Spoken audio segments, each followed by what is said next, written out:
grab a pen, grab some paper, and grab some dice because it's world building time with my dice challenge that I've been hosting over on my school. So with that, put your thinking caps on and let's roll. So starting with our D12 to pick our archetype. And with that, it's a 4, which is the hero archetype. Well, what is the hero archetype?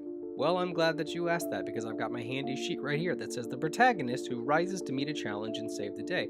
Strength is that they have courage, honor, and perseverance. Weaknesses, they're overconfident and they have hubris. The next is our D6, and that is the creature animal. So that's what we're going to be drawing today. Interesting. Following that is now our D4.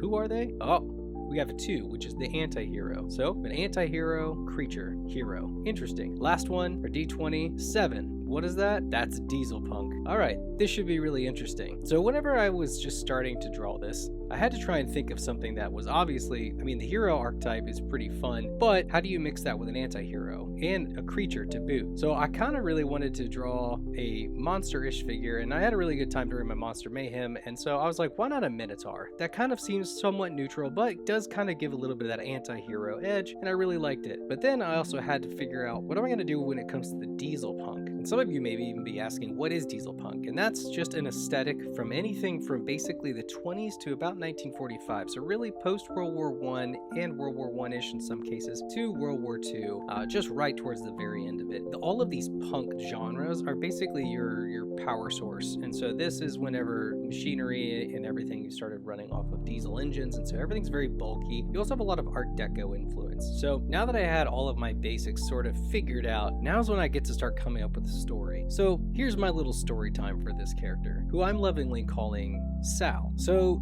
Sal is a Minotaur, and in this world, Sal is a mechanic. But Sal wasn't always a mechanic. Sal actually used to be an aviator. Back when there was a large war in his world, which would be similar to the aesthetics of our World War I, our World War II, Sal defied the odds and he became a pilot. You don't see very many Minotaur pilots.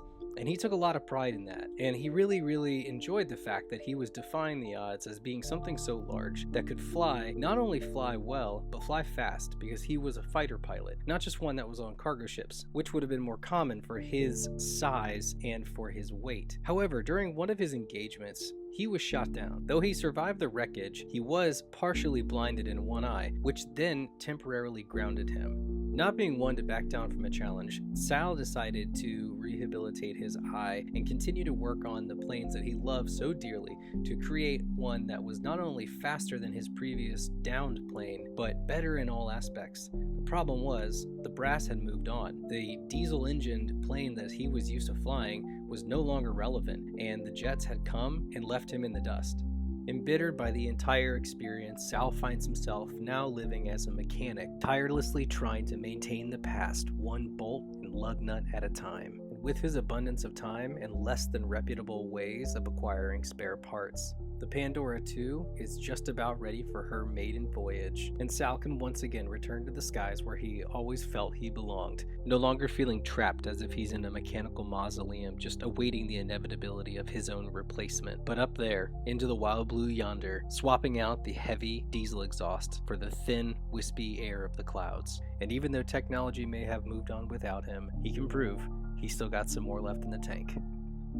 Thanks for watching. I hope you enjoyed my little story time and our little world building exercise. Remember to head on over to my school to get your own roll sheet and to join into this. And remember, go draw and go create some worlds. Thanks, everybody.